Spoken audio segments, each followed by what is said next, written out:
Thank you, Steve. To follow in your footsteps is a bit of a challenge, but I'll take a little bit of a run at it. First and foremost, thank you. Thank all of you for being in this room.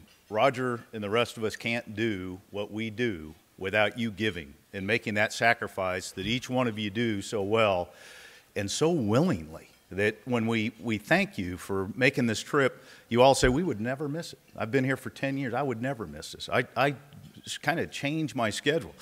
Mattress Firm changed their holiday employee schedule around this event. So that's leadership. So first off, thank you. I am honored. I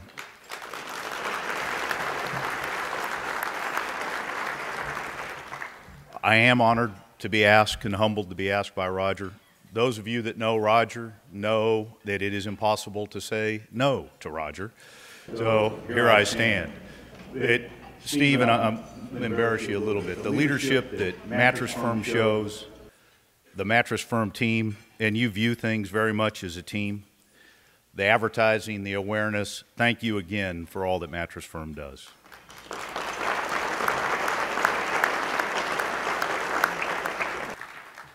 In late 1952, Dwight Eisenhower, General Dwight Eisenhower, had been elected President of the United States. He sat down with a group of reporters as they wanted to know what was driving him as he was about to take the oath of the greatest office in the world. And they asked the general, what was it that helped the Allies and, more importantly, the U.S. military win World War II? And he talked about the battle at the beach of Normandy.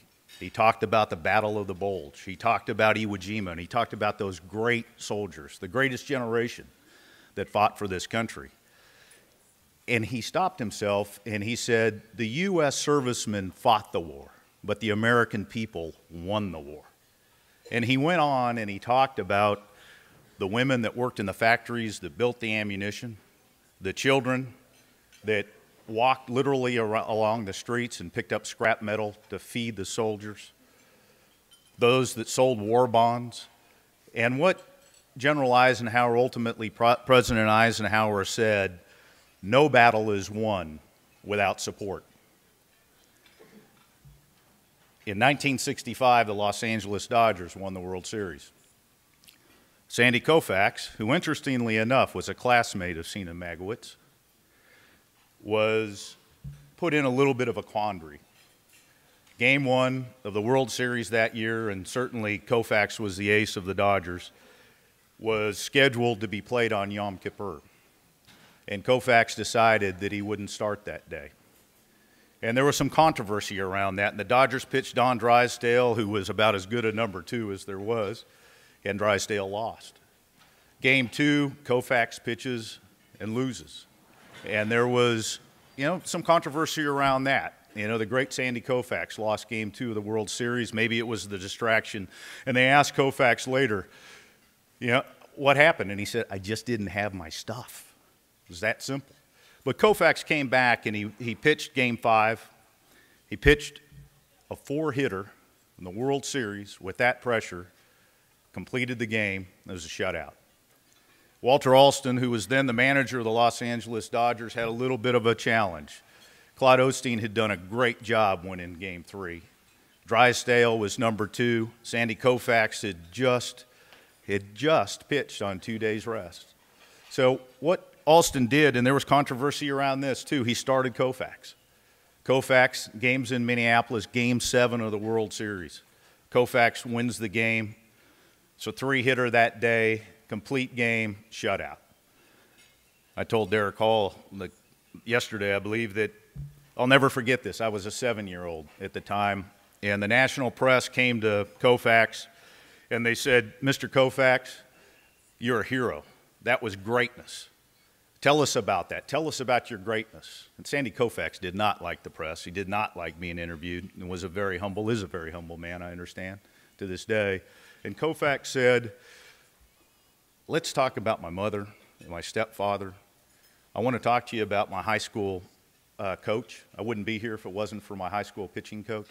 I wouldn't be here except for the guys in the locker room and my teammates. games, battles are won with support. Let's move now to 2002. Dr. Jeffrey Trent, the head of the Genome Project for the National Institute of Health. The United States government spent billions of dollars trying to crack the code of the genome. And Dr. Trent set out and said, you know, that there is a way with very precise precision, keyword, medicine to save so very many people. He came to Arizona, worked with the leaders of Arizona, with the city, the county, the Indian tribes. He gathered the money, and TGen was born. And I do understand that Dr. Trent was able to play golf and then had to leave, and he is a very, very busy guy, but he's a wonderful man. He's saving lives every day. He provided an environment. So please take just a second. This 2012 is the 10-year anniversary of TGen. There are a number of TGen employees in this room. Please stop just a second and let's tell them thanks.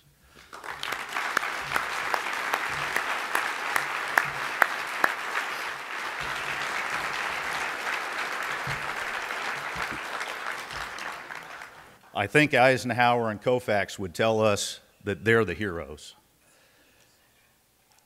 In May of this year, my wife Kathy, Mark and Bridget Quinn, and I were able to come out to Arizona and spend some time with Roger and his wife and go through TGen, and we met the most remarkable man I've ever met in my life, and that's Dr. Daniel Van Hoff. That Dr. Trent was a smart man. He knew that you don't win battles without support, and you don't win championships without the best players. He recruited Dr. Van Hoff, the foremost pancreatic cancer researcher in the world. Dr. Van Hoff leads the pancreatic cancer research team, a group of physicians all over the world combining science, putting their own physicians, their own facilities, their own institutions aside, trying to save lives, to try to take that vision of precision medicine and apply it to people. And you will hear from Dr. Van Hoff in a few minutes, so I'm not going to introduce him, but I'll never forget what he said to us, a small group of us in May. He said, I never, ever, ever give up on a patient. But there are times, only after the patient gives up on themselves, that I have to give up on the patient, and that's difficult. Dr. Van Hoff, I hope I never have this dreaded disease. I hope others in the room don't have the disease, but you're the best, and we appreciate what you're doing.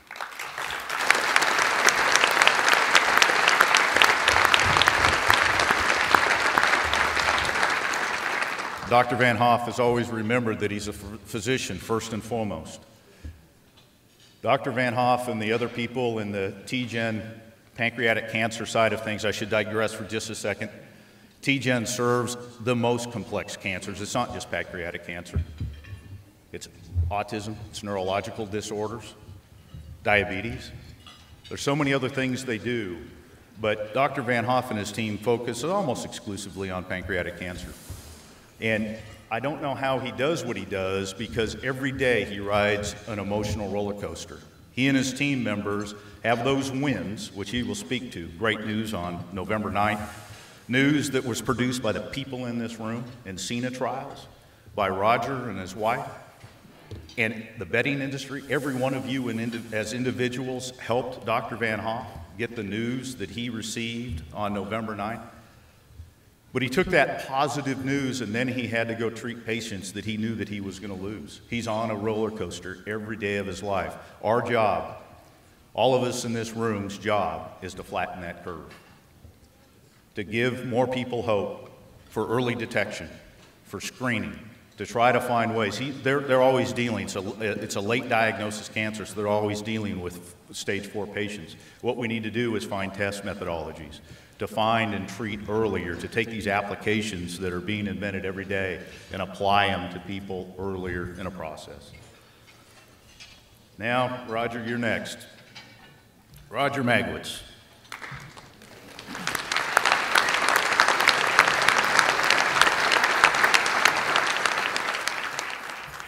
Roger, you're the hero. Roger Magowitz started this tournament, as you heard, 10 years ago, in the memory of his mother. Every day, Roger Magowitz gets up and he works for the eradication of this terrible disease.